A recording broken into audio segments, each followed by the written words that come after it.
number or email address? Because there might be some people that are watching the show that are interested in retrofitting their homes or getting more information on renewable tongue twister on renewable energy and or self-reliant energy company. So can you give out some information? Yes. The phone number is area code 313-295-9326. I do have an email address. It's selfreliantenergy@yahoo.com. That's Self-Reliant Energy is all one word, lowercase letters, at the ampersand sign, yahoo.com. Now, again, you mentioned at your place in Fowlerville, you have a combination of these renewable energies.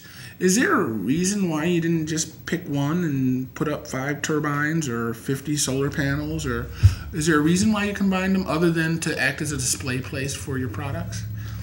That's a very good question. To take advantage of multiple uses, we call them hybrid systems. Okay. If we can heat air with the sunshine, then we put up an air heating panel. If we can heat domestic water or boiler water or forced air with water, then we put up the thermal or passive system, active system. Okay.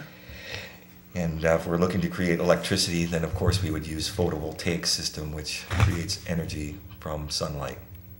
And the wind turbine, of course, wind turbine manufacturers tell me that the sun does not shine at night, so we're using wind, can blow wind day or night.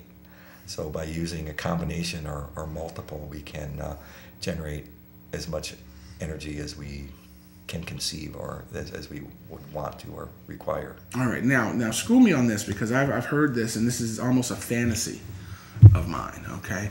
And I've been told that once you put in a solar system or an alternate energy source, if you generate more power than you need, that you're hooked to the grid so that you can sell it back to the consumer's company and actually get a check from Consumers Energy?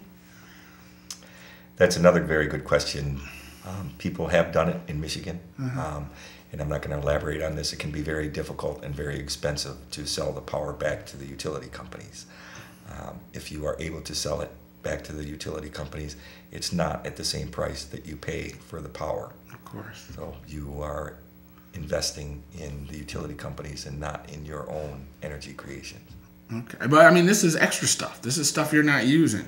So if they're giving you 10 cents for it, that's 10 cents you don't have, right? Where they're charging you $4 for it. But again, I don't normally encourage homeowners to invest in additional power. That is, the equipment is expensive. And as you already know, it takes some time to pay off. There wouldn't be a great deal of necessity to create power that you're not going to use, anticipating recouping your investment with the utility. So if you need 2,400 watts, maybe get a 2,600 watt system to accommodate your growth. Thank you. But don't try to get a 50,000 watt system thinking you're going to get a $10,000 check from Consumers. Thank you. Rats. You just ruined it for me, okay? Oh. You just busted that bubble big time. Wind turbines. They seem like it's a really simple complex, a system. Just like the old Dutch windmills, they turn. Does it matter how fast they turn to create energy, or just a little slow spin can do it? Now, I've seen them in California, and they're huge, with 20-foot blades, and they're turning really slow. Does it have to be a lot of wind? What kind of wind power do we need to turn a turbine?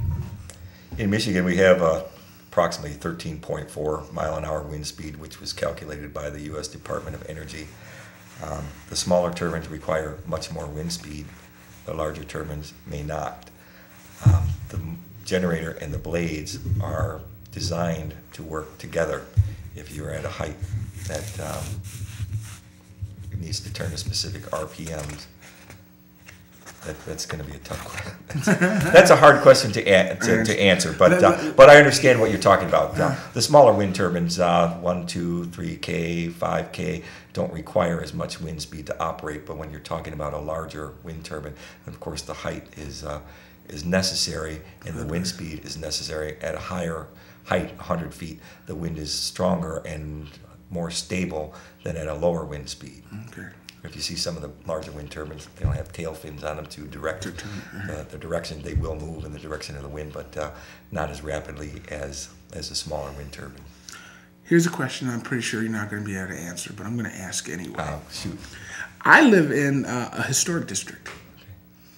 And living in a historic district, there are certain rules and regulations that we have to follow for any exterior renovations to our homes. I know that wind turbines look pretty modern. You know, they look like they just came off a jet engine or something out of Starbucks, not Starbucks. Star Wars. There you go. Okay, you're right. Right, some of them are pretty. Do you make or are there antique styled windmills that you can put up that look like something from the 1800s or the 1700s?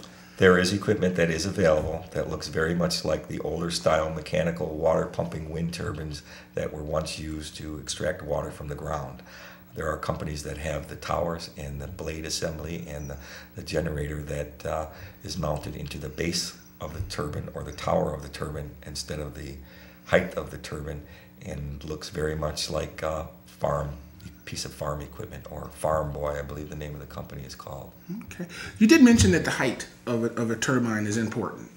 So are we installing these things on top of houses, or do we just pole them up above the house? We would pole them up above the house. And is there a reason for that? Is it too much weight for it to be just mounted, already 60 foot up in the air on the top of the house? There is equipment that is available that can be mounted on flat top roofs. Those would be vertical axis wind turbines, which are popular in areas where there are height restrictions and there are other obstacles such as trees and other buildings. There is equipment that's specifically designed for residents that may exceed the height limits. I mean, residential areas have difficult time with height restriction. There's 30-foot limit in a residential area for a TV antenna or a tower. Okay. So if we have the equipment that's designed to operate at the lower wind speed, which we will be receiving at the lower height, we can still achieve our objective and create electricity, which is one of your questions earlier, is wind speed important? Or yes, there's equipment available that can operate at the lower wind speeds, at the lower height, still be within the zoning restriction of the height and still create electricity. Let me ask this question. How often do you have to change? A refrigerator's good for 15 years. A washing machine's good for 10, 15 years. How long will a turbine last? Again, most of the equipment is warranted for 5 years, 3 to 5 years. All moving equipment, mechanical equipment, does require service. It is fortunate that some of the wind turbine manufacturing companies have developed checking systems or idiot-proof them. Not idiot-proofing, a way that you can monitor your wind turbine from your laptop. Okay. So you can tell gears worn or something. If the bearings are worn, or if something's not functioning, if you are not getting the proper voltage that's required to run your inverter charge controller.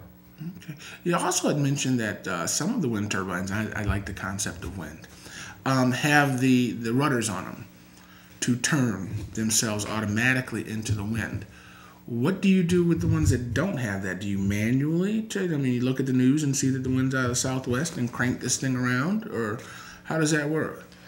Vertical axis wind turbines have no tail fin on them because they turn in a vertical axis, so they're spinning, so the wind blowing in any direction will be able to catch the wind. The little silver thing on the top of the of your garage or on the top of. That's exactly right. One of my first vertical axis wind turbines was created from a roof-mounted vent. Of course, it didn't work very well because that was not designed to push a generator. It was designed to move air and not turn a. So. Nice try, though. Yeah, that was an interesting project. I was able to fabricate and put a DC motor underneath this unit and install it on a rooftop and test it with a battery to make sure it was operating, and could not get any voltage out of it. So I had to reduce the size of the motor. You do this a lot. You go around to trade shows and you talk to a lot of people. What do you find that the biggest encumbrance